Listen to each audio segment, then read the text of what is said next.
there is a confusion in the minds of homeowners about what historic preservation is. And by updating the law, we make it much clearer, and we hope to encourage people to consider having their buildings designated. And the third thing is that we have seen, unfortunately, over time, some of our buildings deteriorate. And we need to be able to have a much clearer way of addressing some of these problems. Now, we sent out our suggestions to the village board.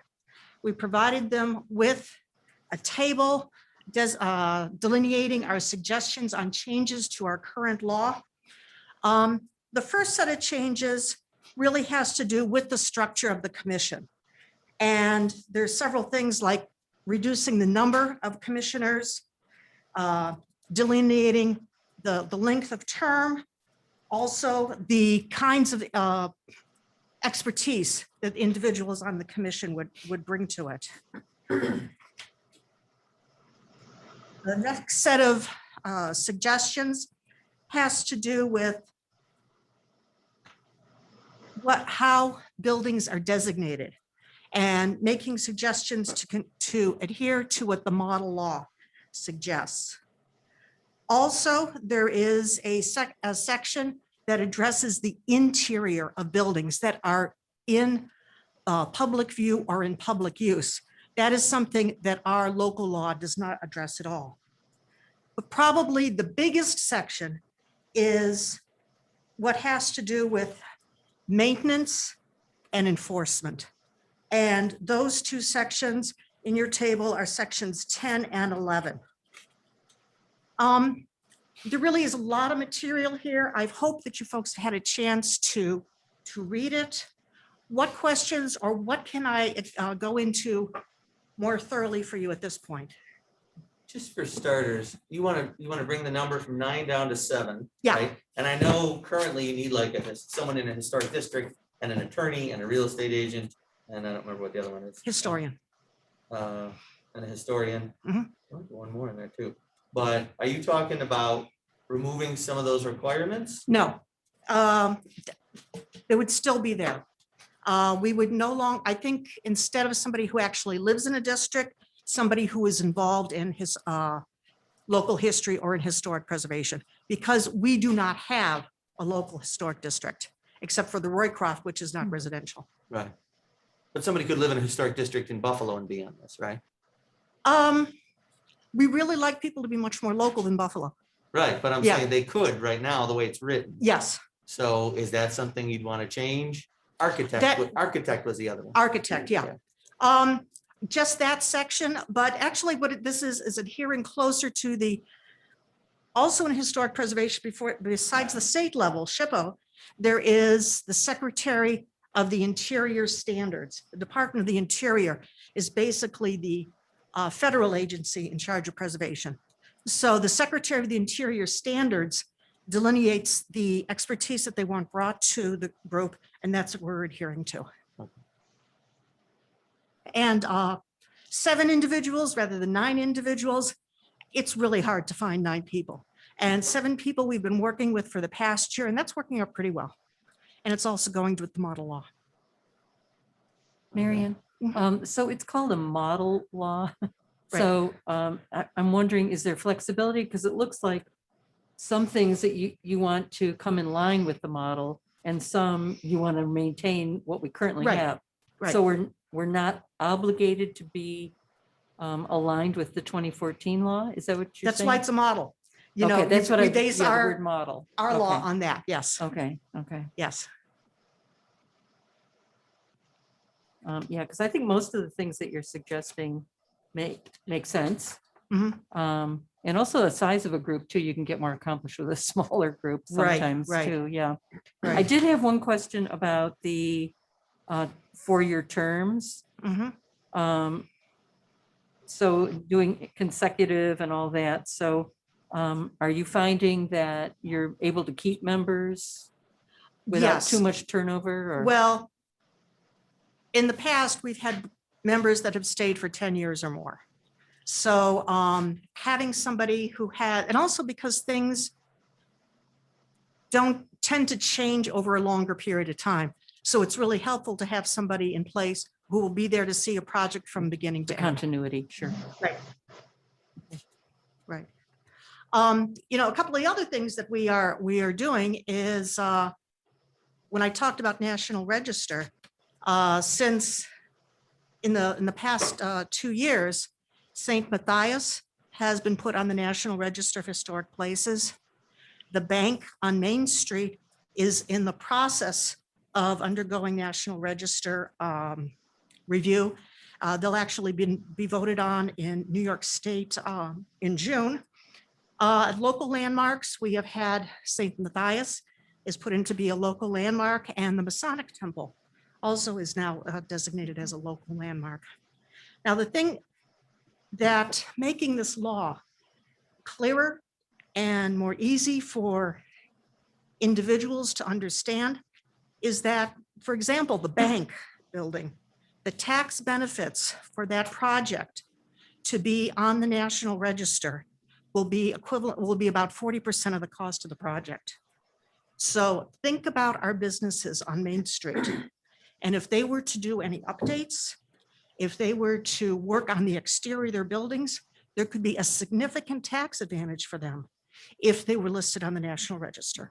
And that could be designated as a Main Street district. So you said a big focus, a big impactful change in this is like with the demolition, right? And Right. demolition by neglect is obviously something Right. we're always trying to keep Right. from happening. Right. This says you can only demolish a structure in a historic district if there is a case of economic hardship, right? And then That's under due deliberation, right. and then they have two options, which I think was approve the demolition permit in conformance with the provisions, or approve it with a waiting period of up to 120 days to consider relocation and documentation.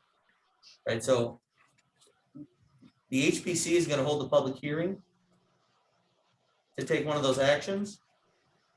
Okay. Says the commission here shall we got- hold a we got- public we got two hearing. different- Okay, we got two different things here. Okay. and she'll There take- is demolition, bringing in a bulldozer demolition. There Right. is demolition by neglect. So two different kinds of demolition we're talking about. Which kind are you talking about? That's okay. I guess we're talking about both, but let's talk about the bulldozer first. Okay, So the bulldozer first says the commission shall hold a public hearing and shall take one of the following actions: approve the permit or approve the permit with a waiting period of 120 days to consider relocation documentation. okay. You're looking at the state law? Well, it's in red, D2. 5610. Yep, I got it. I'm looking. Approve the demolition. So is the HPC So gonna be holding a there's public three hearing? things. There's three things.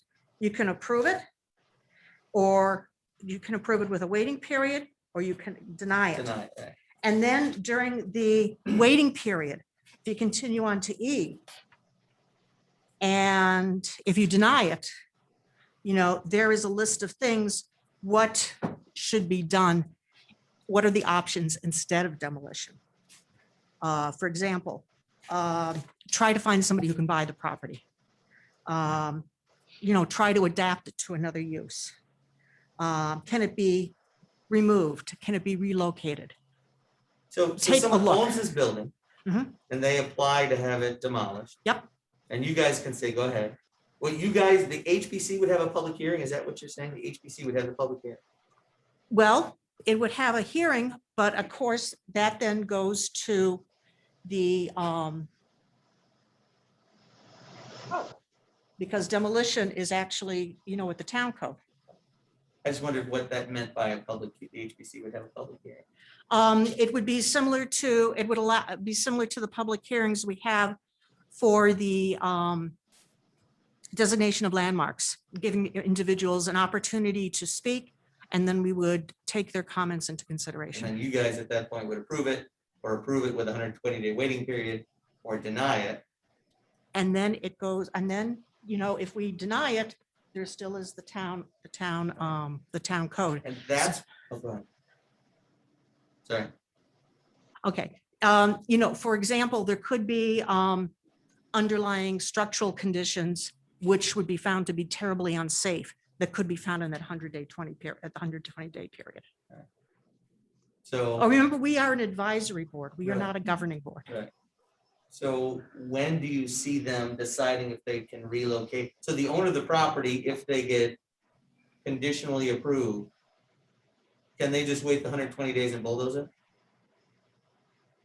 We can deny it Right. and then they can, and then they're in violation. But I'm saying, if you approve it with that 120-day waiting period, can they just run out the clock and then bulldoze it? Like what? Well, and then they would have to apply for demolition with the village Okay. or the town, because then there's conditions that have to be met. So you're before doing the that so town. they kind of take a look at it, try to find an Yes. alternate use for it. Yes. Or a place to move it. Yes. that kind of- Okay. Yeah. All right. I Yep, yep, appreciate yep. it. Anything else, folks? The demo by, I'm gonna have more questions after Yeah. After I I know drive through this there's a again, lot to read I'm sure we here all will. and yeah, yeah, but the demo by neglect, can you just touch on that too, sure. please? Okay, so every owner or person in charge of a historic district shall keep it in good repair. And then there is a list of what that means. You don't want, so deteriorated or crumbling exterior plaster, deteriorated or inadequate foundation, defective flooring or floor supports, deteriorated walls or vertical structures, members of ceilings, roofs, roof supports, or other members, ineffective waterproofing, chimneys, roofs, foundations, weather protection for roofs or foundations, fireplaces or chimneys, any defect in the building or structure which renders it not properly watertight. So what this would then allow if there was a case where something was not being in good repair, then it would be subjected to fines and penalties. And the fines and penalties would be similar to the way they are now, where there would be a notice sent out, there'd be a second notice sent out, and then a third notice sent out. That is those three notices is one instant. Now, in our current law, there is provision for jail time. We have removed that.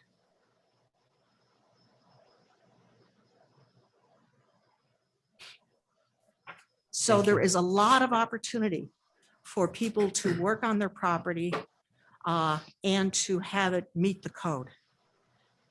But if they're just leaving their windows open to hope it rots away so they can put a parking lot there, fines start accruing as a disincentive to Well, make them not do it's, that. if you're gonna leave your windows open, it's gonna take quite a long time Yeah.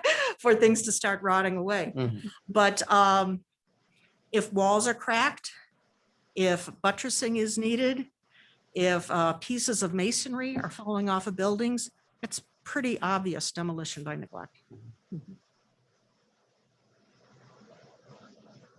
Anybody else have any other questions for Mary Ann?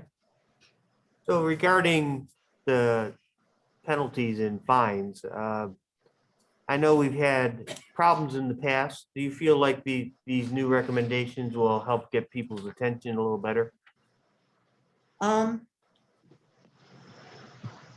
The problem with fines, well, I think it is much clearer what neglect is. And I think it is very clear that there is a system to go through. What this all hinges on is code enforcement and the willingness of the court to go along with and to review what the code enforcement officer suggests. Mary Ann. Mhm. Something I think we've talked about before. And I was hoping you could touch on this a little bit or find out some more information and bring it back. What does historic preservation do to handicap accessibility? Okay, what does preservation do for handicapped accessibility? Yeah, like. Okay, Does it make it so that the building no longer has to be handicap accessible? no, no. Buildings are not, built when buildings are designated as landmarks, they are not exempt from ADA requirements. So, for example, if there is um, a building that is designated like a house that has steps going up to it, or a building that has steps going up to it, there still is a requirement to have ramping so people can enter the building. That the ramping, though, would be designed to be sensitive to the historic structure. So it would blend in and it would be meet the requirements of the ADA. Thank you. So like the dentist office on Main Street, when they put in their handicap ramp, but they made it look like it was part of the porch instead of just tacking it onto the side.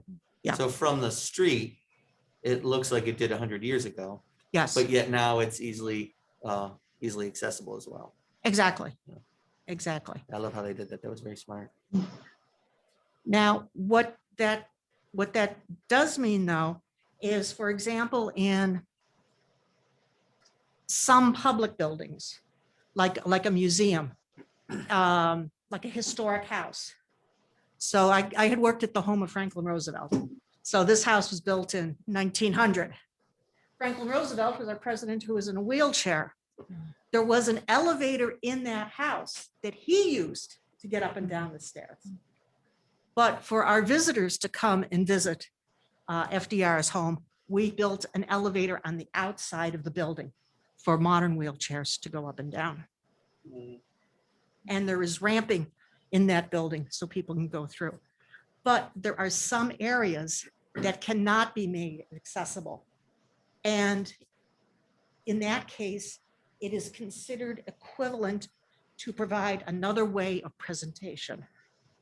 So there'd be a movie shown, there'd be photographs, there'd be objects that people could handle if they were not able to go into the space. Thank you. Thank you so much to you and the commission for all the work you guys have done on this. I'm sure the village board will have more questions for you. Yep. And we'll be working with our attorney as well to kind of see what the next steps are to proceed to make Right. this something that's actionable. Yeah, I do want to mention that, we have worked with SHPO. We have done our due diligence and have had things looked at by them, and they approve what we have suggested. And in the next couple months, you all can look forward to a self-guided walking tour of historic buildings on Main Street that members of our commission have worked on, and also our village historian. Thank you for your efforts. It's what you're doing is so important because this is our shtick, East Aurora. This is one of the reasons people love our town, is the look of it. And the architecture, and I've seen in my lifetime buildings disappear that were attractive and historic and knocked down for parking lots, and I've seen other properties that almost had that happen. And it's so important we protect, maintain the look, so we don't look like every other place. We have to keep that shtick we have, that historic feel, and that's, your work is so important. So thank you very much. Appreciate it. You too, Linda. Thanks to you. Yeah. All right, moving on to official considerations. We're going to start with 3A. Can I get a motion to approve the tentative budget as the final budget adopted for fiscal year 2021 and 2022? Moved. So moved by Kristen, second by Marcia. Further discussion? We'll do a roll call vote, starting with Paul, Kristen, Aye. Marcia, Aye. Ernie, Aye. Tony, Aye. Steve, Aye. and I'm an aye. Approved. 3B, can I get a motion to consider the approval of the tentative water budget and water rates as the final water budget and water rates for fiscal year 2021, 2022? So moved. Moved by Paul, second, Second. second by Tony. Further discussion? And Kathy, just to clarify, we're simply passing on the county's water price changes as they are without anything else. Thank you. Okay, we'll do a roll call vote again. Paul, I, Kristen, Aye. Marcia, Aye. Ernie, Aye. Tony, Aye. Steve, Aye. and I'm an aye. Approved. Can I get a motion, 3C, can I get a motion to consider for the mayor to sign the tax warrant for the fiscal year 2021, 2022? So moved. Moved by Marcia, second. Second. Second by Tony. Further discussion? Roll call vote. Paul, I, Kristen, Aye. Marcia, Aye. Ernie, Aye. Tony, Aye. Steve. Aye. And I'm an aye. Approved. This goes so much smoother live, doesn't it? Zoom, this is great. We should do this all the time. I don't have my cat bugging me either, you know, jumping on my lap. and- Thanks for not bringing it in with you. Yeah. All right, Unfortunately, I 3. have to wear pants now, but A, B, C, Yeah.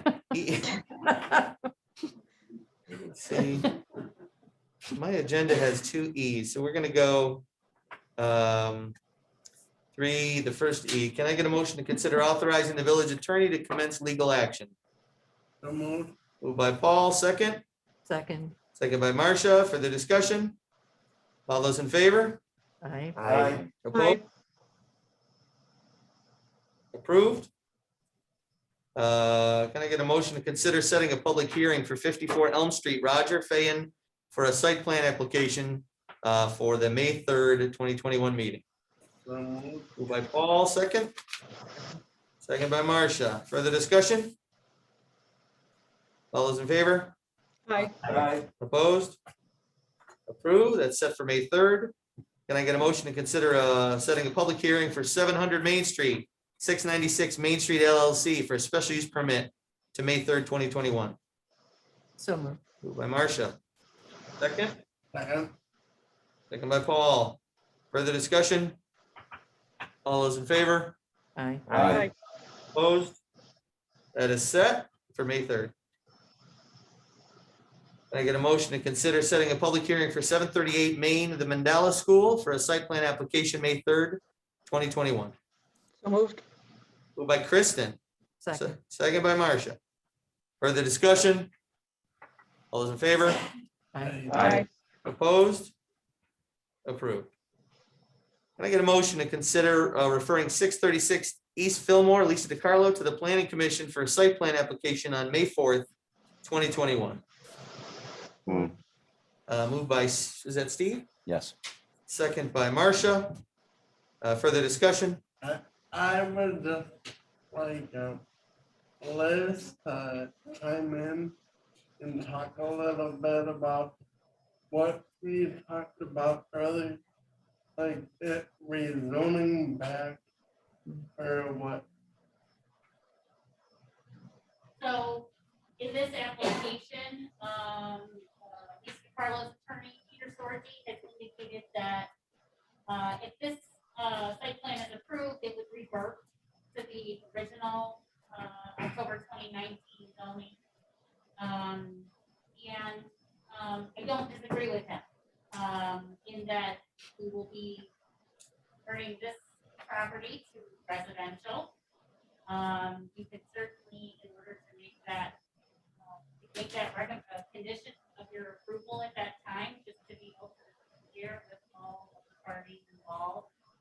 But the use that they're proposing at this point in time is allowable under their previous zoning. More restricted, limited commercial residential. It is also allowable in the village center zoning that they are currently in.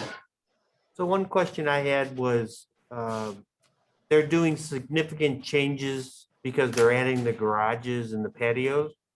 And does this need to have an additional review, like by DEC or somebody, because they're in a flood zone? They have to have a floodplain permit, and they have to have a study done. There's a lot more engineering. There's a lot of engineering involved regardless of the development. Whether it's residential or commercial. Okay. But there's a lot in addition to the site plan, paperwork that's submitted, that they would have to provide. Getting closer to. Thank you. And then as far as the condominium, that's out of our control. That's New York State. Correct. Okay. No, I was under the impression that this zoning reverts back to LCR if they didn't get their rooftop bar on it. So if there's no rooftop bar, it'll go back to LCR. That's what Peter Sorgi has said in his cover letter. That they would, keep that change back to LCR. I think you could add that as a condition.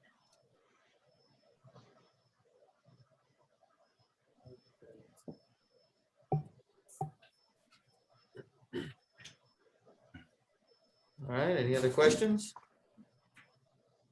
All those in favor? Aye. Opposed? Approved, it's going to the planning commission. 3H. Let's see. This is a new application, a temporary use permit for the dress shop for Danielle Webb for Arts in the Alley. Somebody want to make a motion or you want to start with a discussion? So move. Second. So further discussion. So this is once a month. Once a month, so it's Right. June, July, August, September, October, 5 Sundays this year. Mhm. I went with the applicants. You know what, Denny, do you and John want to just shed a little light on what the project's about for the group?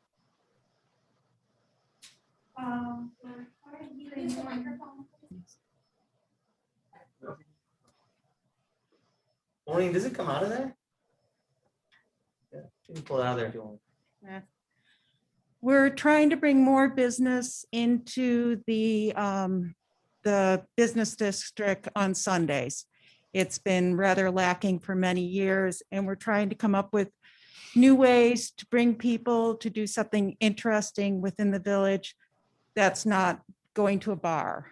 It's something that we want people to see, that the shops are open, that we have a brewery, that we want to bring people to the village. And we find we have a gorgeous alley.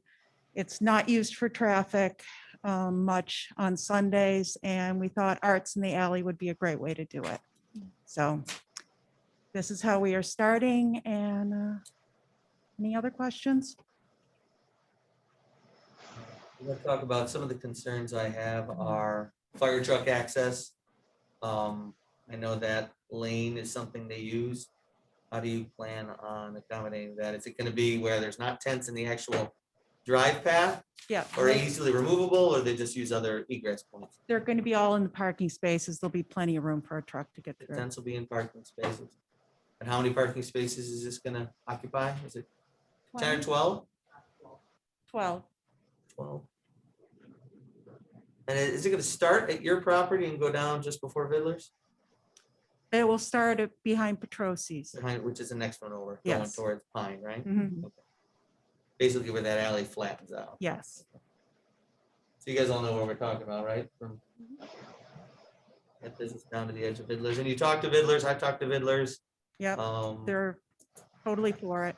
They said, yes, they said the trial period of 5 Sundays to see how it goes. What's your plan for expansion if this goes well? Well, we'd like to make it more of a walking one. We'd like Vanessa from Muse Jar to do something down at her place. And then we would like Beulah's to do something up at her place. So you have more of a flow of people walking through the village. We want to move people through and past the businesses.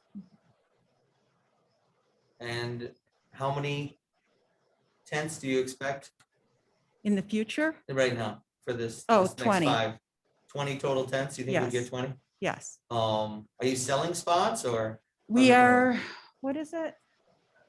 Yeah, $25, which is Mhm. great. So they commit. Yeah, and then we would like to have an acoustic person playing, so we have money for this permit and we have money for whoever our musician is. So you'll have, it says outdoor music live or DJ, so there will be amplification? Amplified acoustic music. Do you see the 20 exhibitors as being local businesses, or are they coming in from the area outside of Aurora? Um, the Rusty Button is bringing in the artisans. I have the feeling that they will all be local. Because that's what she represents, is local artisans. Local, but you won't be requiring that they're from East Aurora. Oh, no. I'm just wondering how it'll, No. if the East Aurora businesses will have an issue with, businesses from outside coming in, but if most of them are closed on Sunday, But it probably won't affect them. these are individual artisans. They're Yeah. not, retailers. Mhm. It's like going to an art show, but having it there. Every month. Once a month, yeah. And what about food? I see these. Well, we have the restaurants, we got lots of restaurants around us. I know that the little place on the corner would like to go around behind his place and sell coffee and noodles or something like that. The At Village EA Cafe. right? Yeah. mhm. Somebody local who could use a little bit more traffic. I mean, there's nothing going on there. I like the idea of bringing in, more people on an off day. The support East Aurora is great. What talks have you had with the county or the state as far as just during the whole pandemic part of it? That part of the concept is the one that makes me a little anxious. If you got 200 people in there and you're not selling tickets, what if you get 300? What if you get 400? What if the state says you can't have that many? I see how I talked to you all the way over the mic. John Simperman, if I need anything for the record. 25 Pine Street is the business address. We become quite experts at COVID protocols at the brewery. So I think we start first of all with signage at both entrances, which just remind people what the current protocols are at that time. While we do believe there'll be 200 people over the course of 3-4 hours, we really don't anticipate more than 40, 50 at any given time. We will, however, monitor with our staff. And if we do see there's more than 200 people at any time, they need to walk the village until some of the folks at the Arts in the Alley leave. Today, it's 200 people for an outdoor event. We're all hopeful that number actually increases over the next 2 months, but as of right now, we're going to restrict any attendance to 200 people within the alley at that time. And we'll have our people at the brewery and our staff make sure we monitor it. But the same protocols, it's distancing, wear masks, whatever the state and county are approving at that point, we need to follow those guidelines. Marina has a question. No, I am, however, meeting with the county on Thursday. They've actually asked us to start hosting other events throughout the county. So I do know the county is also looking forward to having people out and about, but making sure they're following the guidelines. But I am meeting with them Thursday on another project. So I can, bring them up to speed if need be. And if you're aware of any other specific paperwork that we need to fill out for events, I haven't seen it. It's just everything is online. Here's what you need to do for an event. Well, I know that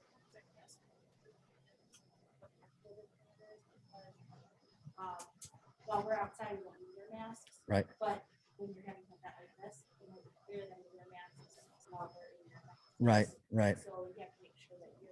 Yeah. Yeah.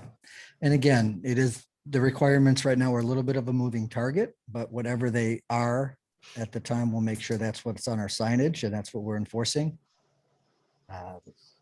Yeah, I'll make sure that we follow up with the county before the event too, and make sure that all of our rules are current at that time. And whenever they approve or don't approve. Sure, sure.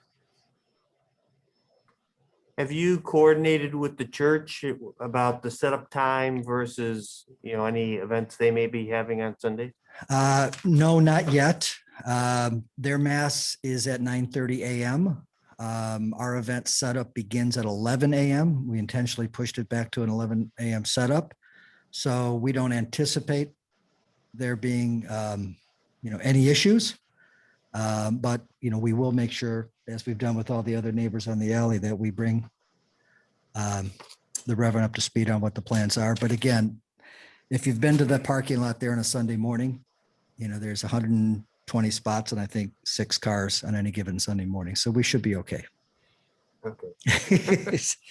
I wish more people were going to church there these days, but it's, I think just having been in your establishment and the protocols you follow there, I think that it gives me faith Yeah. that this will be run properly as you run your business properly and correctly. Yeah. And it's outdoors, and this is necessary because businesses are still suffering. And I think, we tout ourselves as an arts and crafts community, and that moves us more in the needle in that direction, Right. even more so. But I think, I think everybody here probably is always, and yourselves included, is how do we keep this safe? And people, how many people can we have go through those tents? And how Right. can we keep people distanced, and how, all those questions. And I know, John, you guys do a great job, and, you've got it down. Thank you. So Yeah. I'm trusting that could, your expertise, that would continue with the. with yeah, this, absolutely. And I think it's a matter of also providing documentation to the vendors prior to them coming to the event so that they're also helping us enforce the rules with, if they get crowds in front But I of would any of their think that tents. Yeah. Probably the patrons, the people coming are not going, they're not the crowd that goes to Spring Break or Daytona, it's not, these are people who I think are probably more aware of, Right. being just socially distanced, and, Right. I don't think this is a crowd that's looking to, break the rules, And we're going to start small, it's start small and hopefully over the next few months, things begin to open up a little bit more and Ernie, thanks for the words on the staff they work hard to. It's a great idea.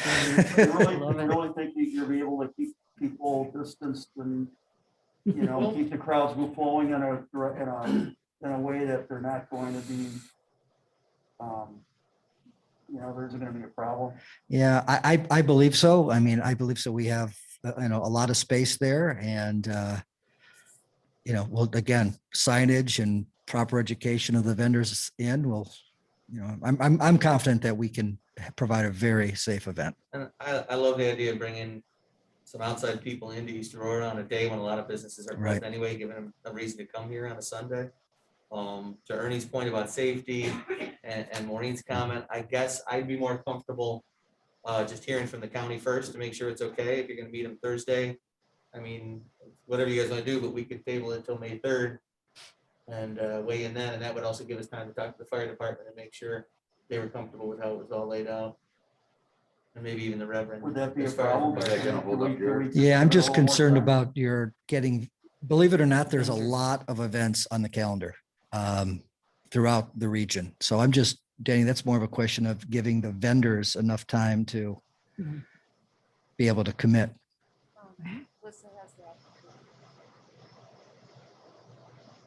Yeah. I think what we do on our end is we just, on the applications, it's like everything else. Everything is contingent on county approval, right? Anything we're doing anywhere is contingent on state and county approval. So, if we could, I think we should move forward with at least reaching out to the vendors and let them know that, if for some reason things change in the county, for better or for worse, that, we have a contingency plan. Would the board feel comfortable to approve it contingent upon your county approving the conditions of what John goes through them? Yes, I'd feel yes, I comfortable would. with that. I would be comfortable with that. Can I just ask Shane, safety wise, do you have any concerns about access or being able to handle that area? No, as long as a fire truck can move from time to church. That's really where you want them, up by those old buildings. We have to keep that open anyways, you know, it's because they have to. Yeah, we would just have the temporary easels, as we, Well, I mean, if there's a fence, I mean, that could be problematic because those people aren't gonna wanna drag a $200 tent out of the way. right, carelessly. right. And the fire department's gonna wanna drive right through them if they gotta get to a fire. Right, they're not in the driveway. As long as their tents are not in the driveway. Right, right. And just like your events, John, if you just have the road closed, sawhorse there. Right. That can be easily dragged out Right. of the way and full access. That Right. shouldn't be a problem. Right. So Steve, you want to add that condition? I will move forward adding that. And Marcia, you're seconding the Yes. conditional Mhm. motion? All right. Any other discussion? All those in favor? Aye. Opposed? Approved. Congratulations. Thanks, Looking forward to everybody. I'll get that letter for you. Thanks. Can I get a motion to consider declaring the surplus properties as listed on the website? So moved. Moved by Marcia, second Second, by Ernie. Further discussion? Can we have a little recap of that? Matt, is that your stuff? Or Shane? It's your stuff. Shane's card. Actually, well, it is partly Shane's and then it's partly mine. For me, it's the fire department phones. When we put the new phone system in, they pretty much the phones were garbage everywhere else, but the phones that were in the fire department are able to be sold. So we're gonna try to sell or auction those off. And I believe I just had two police vehicles, the old SRO vehicle, the 2008 Ford Fusion, and one of the Explorers that we just decommissioned. Thank you. You're welcome. Any other discussion? All those in favor? Aye. Aye. Opposed? Approved. All right, no new business right now. Second, speakers and communications. Is there anything anybody in the audience would like to speak on? Raise your hand and wait to be called on. Anybody? Suzanne? Got nothing to say? All right, moving on to department head report. Shane? Just a couple things. Me and my supervisory staff and my clerk are in our new offices. Matt's guys did a great job getting that done in a timely fashion. We're working on, Maureen and I are waiting on the $50,000 grant from DOJ that we put in for before we can put the next part of the project out for bid because of the requirements in that that comes with that money. And on a other note, I had to retire our canine clip due to the new marijuana laws that prevented us for using a clip for the majority of the use we were using them for is we're unable to at this point now. You can't differentiate between cannabis and heroin? No, it's when he's alerts to the odor of a narcotic, you can't tell which drug he's alerting to. Down the road, if we get back into the canine program, what the departments are doing now is training dogs with all the narcotics except for marijuana. You can't use the dog at this point as probable cause to search or to get a warrant or anything of that Unless nature. he's trained specifically like that? Unless he's trained with everything except marijuana. And you can't retroactively untrain him on the No, marijuana thing? no, Deprogram. no. Well, we That's all I got. appreciate Clip. I would wish them a happy retirement, and Nice. long and healthy, prosperous one. did he get to keep his badge? Absolutely. He still has healthcare, right? I mean, he still gets his healthcare. Yeah, until he's 65. Yeah. And dog years? It doesn't clarify that in the employee handbook.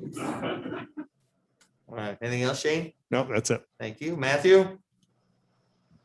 We are currently planting a bunch of trees, as the tree board mentioned earlier.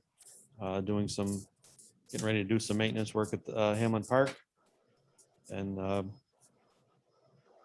regular, everyday maintenance around the village, sweeping and cleaning the parking lots.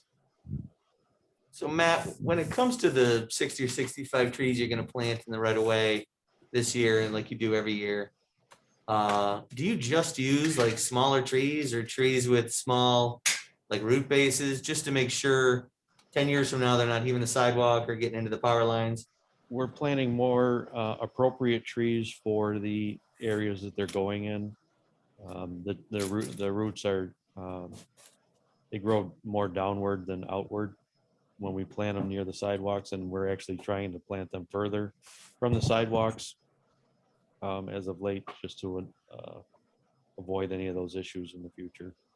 How about height? Like my concern is that to avoid the power lines and the sidewalk issues, we're gonna be planting smaller trees that top out at a lower height. And then in 20 years, we're just gonna have this village of, little trees, and all the big ones will have died, and we'll have spent 20 or 30 years replacing them with smaller ones. Like how high are these trees gonna get? It depends on if they're planted near the power lines. That's only half the sites, depending on what side of the street you're on. Sure. So we are, like I said, we're planting appropriate trees in the areas that are designated. If there's a place for a larger tree like an oak to go, we plant them there, and if not, if it's a shorter tree. Thanks, Matt. Anything else? No, sir. Anyone have any questions for Matt? I guess one general question regarding trees and things. I know there was a big limb that fell down on Center Street near the corner of Oakwood. Is it your responsibility to go out and like inspect the trees, or the tree board do that, or who looks for like weak trees? We check the trees in the right of way. If the trees are out of the right of way and it is a hazardous issue, we will notify the property owner. Okay. It all depends on if the tree's in the right of way or not, whether we can do anything with it. Yeah, I'm just concerned, as we get these stronger winds and stuff, you don't want to have to worry about power being out for 2 days or anything. That helped. Thank you. How about Matt specifically? I don't know, that old tree on Prospect next to the Butlin's old house. Yep. It's got a brand new orange dot on it. That's still not us, correct? Correct. That tree is, as far as I know, that tree is outside the right of way, and it is not a concern for the village. Oh, is it outside the right of way? Yeah, because I think I'm pretty sure it's outside the right of It's way. still alive. And It's in that's rough shape, and it's leaning away from the road and the power line, so Right. and the sidewalk. So if it does decline further, it should be not a hazardous issue. Thank you. Code enforcement officer, Liz Cassidy. Nothing tonight. Lana? Kathy? Just that we've been, we've mentioned a few things about the park. We've been out, the mayor, you and I were out there and looking at continuing to get the track project on track, and working on that, and working with the baseball diamond and getting that in proper shape. So, which is actually probably going to have, hopefully, according to my conversation, it will happen sooner rather than later. And of course, working on our culvert project, continuously working with our engineer and the property owners. We'll mention this again at our next meeting because it'll be closer, but I'll mention it tonight. May 17th, we're going to have a regular meeting at, we say 6 o'clock, we're going to move up our regular meeting. Then at 7:30, we're going to have a public meeting. We'll do direct invitations to residents and business owners in the area, and then do a general invitation to the general public. All about the project. By then, some of the things that we're working on, some of the more finer nuances of how everything's going to work, will all be resolved by then. We will have selected a contractor for the project, and And we'll have everything squared away then. So that's going to be at the fire hall to accommodate if we have a larger crowd and have people all spaced out properly and follow all the protocols for COVID. And of course, we thank the fire department for lending us their hall there. And we'll have, I think, did you say we'll As have, well as Reverend Lozer from Yes. Baker Church said we could use parking for the So- event that evening too. So there'll be public parking in the Baker lot. so we that thank them for evening. that. And then I think I'll put a little notice on the thing that anybody that is in the area and can walk, because the project isn't actually that far from there. That'd be wonderful too. We'd love to see a lot of people walking to that meeting. Thank you. Maureen? I've become an IT specialist. So that's one thing. I'm working on just the behind the scenes stuff for the budget and the taxes to be done and getting the website ready for its launch. So there you go. Very good. Thank you, Maureen. Polly, you got anything today? Yeah, I would like to know. I heard about like the bid for the splash pad, and I just want to know how can we get a bid for the baseball court on Avon Park? Well, the bid for the splash pad was just a rough estimate so that I can write a grant for it. So that's not anything that's concrete. But Just to clarify, that was a error in the B on the front page. there of the was an B. error in the B. Yeah, we were talking about the track, and maybe she thought we were talking about the splash pad. Splash pad is at the point now where, and I'll get to it when I get to my turn, but I think Paul wants to know about, why can't we, I think you talked to me about this earlier, right, Paul? Why can't we move the basketball court ahead? And getting that resurfaced sooner than later. Is that what you were referring to? Yeah, because that's the only baseball court in the village, in the town. And there are many other tennis courts and pickleball courts. I met the athletic director, Chris Caselli, from the high school over there, because I know he's an avid basketball aficionado and he knows all about it. And he walked me over it and he said the edges of the court, the blacktop starting to crumble around the edges of it. And he said, this is the kind of place where everybody twists their ankles as you're playing if you step too far outside of the court. He also said the placement of the nets wasn't ideal because the support bar the player can come right up to the support bar and play, as opposed to like an NFL field goal post. The support is out where no one can run into it and honk their head.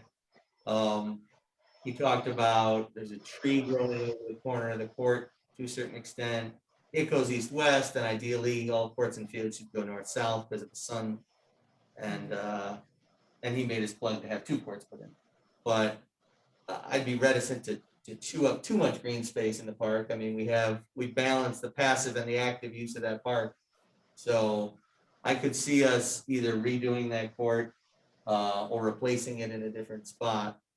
I just don't know that we really have started drilling into that. Now, Ernie, you can talk about that with the splash pad as far as whether there'll be a need to move the court.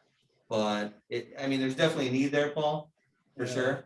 I was there the other day and there was probably 10 middle school kids playing on one end and 3 other kids playing on the other end. It's getting used already. People, as soon as we put the boards up, they were back out there. I never realized I met with Elaine Schultz, the town rec department head.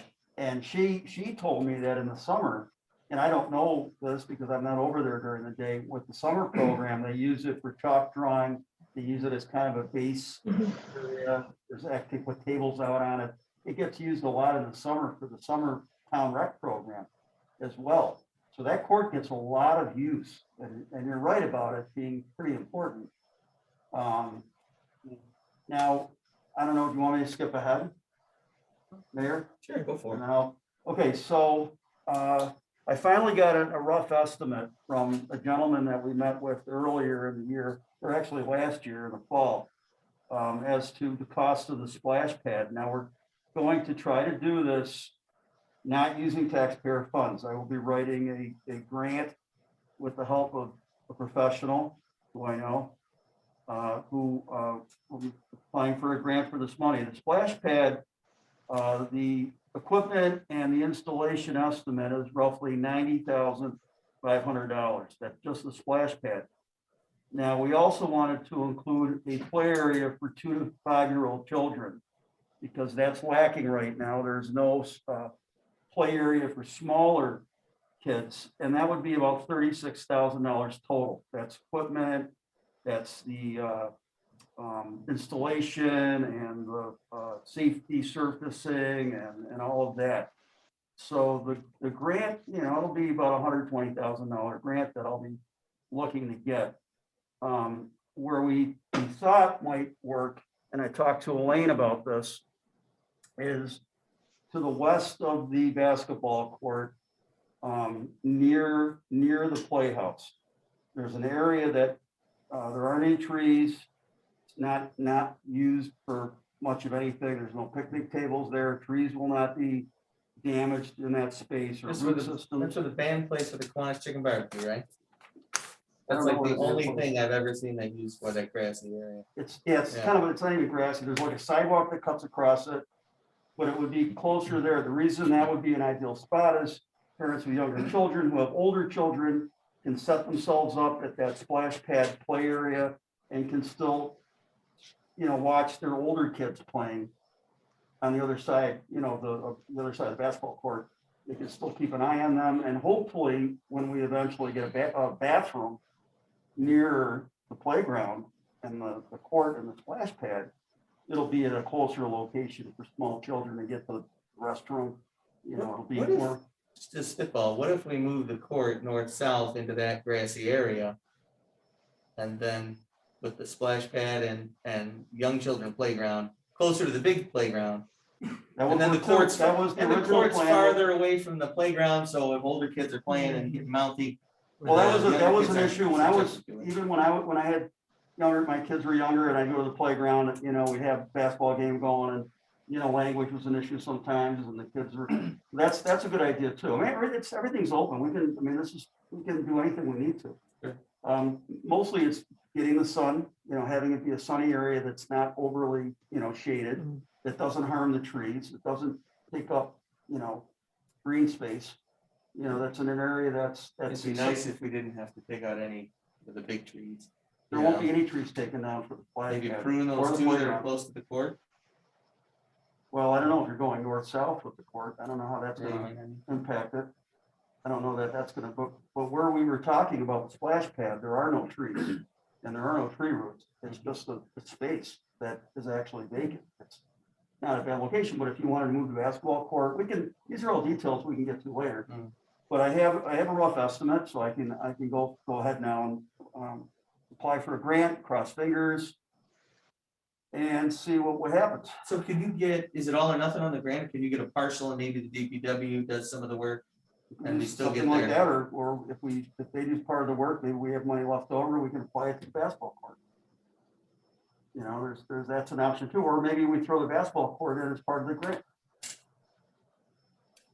So that's all stuff we can, it's the Ralph C. Wilson Foundation.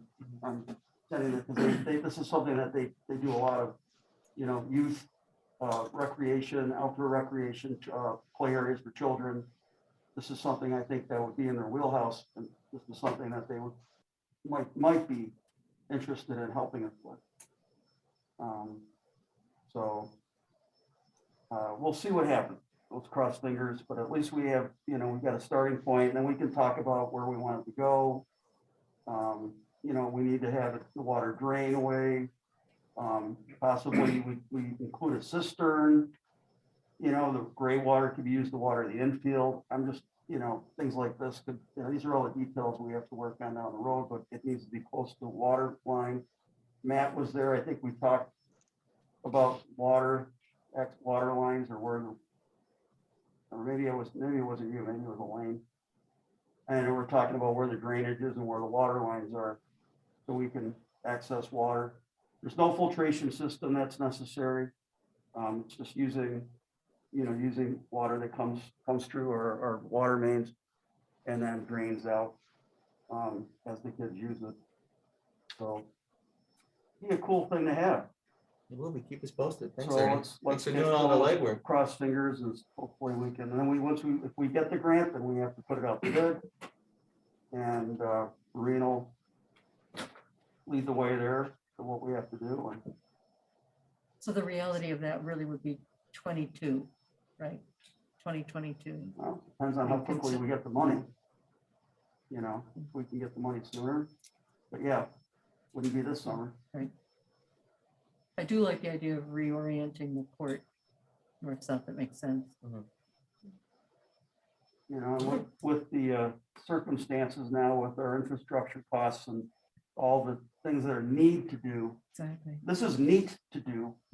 And, I'd really like to get a grant for it and not have the taxpayers have to. Right. We'd all like Even that. though I think it's so valuable. I see so many kids going to that park when I was, working around the park, painting houses last summer, and all the kids coming in, and, I have former students who live in the area now with small children, and, it'd just be a wonderful thing to have that for those kids. Definitely. Paulie, anything else? No, I'm all set. Okay. Kristen? All set tonight. Thank you. Very good. Marcia? All set. Thanks. Ernie? Anything else? Yeah, that's it. Talked enough. All right. Tony? Just a quick comment.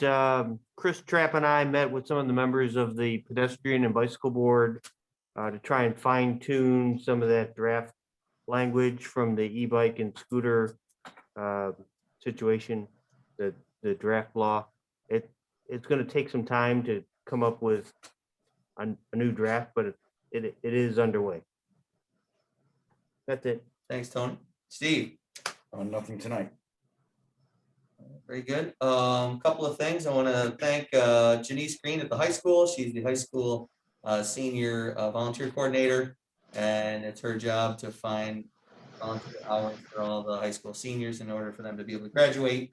One of their activities is they're going to have a group of seniors, I think next Saturday, come and work on the tree pits and assist the DPW with the flowering tree pits around the trees down Main Street. Thanks to Janice for that. I want to thank Bob Pierce. Bob came to me and said he wanted to dial back his commitment to a certain extent, but Bob, we appreciate that you agreed to stay on and still be one of the village attorneys. Thank you so much for that. Hamlin Park improvements we talked about. We're looking at the track rollout right now and how big of a footprint we really want it to be. I think the initial talk from the paver was 12 feet across. That seems like an awful lot of pavement in the park. Right now, it's only it's grown into a certain extent, it's maybe 6 feet of cinders. So I don't know that we need a track that big around. So that's something we still have to hash out. And Kathy's been working with me on getting the baseball improvements done in time for the varsity and JV teams to be able to play on it coming this May. And just remind everybody that COVID is still a concern. I would encourage you to get your shots and encourage you to encourage others to get their shots so that as a group, we can get past all this. Thank you all for coming tonight. Can I get a motion to adjourn? So moved. Moved by Ernie, second. Second. Second by Marcia. Further discussion? All those in favor? Aye. Aye. Hi. Opposed? Meeting is adjourned.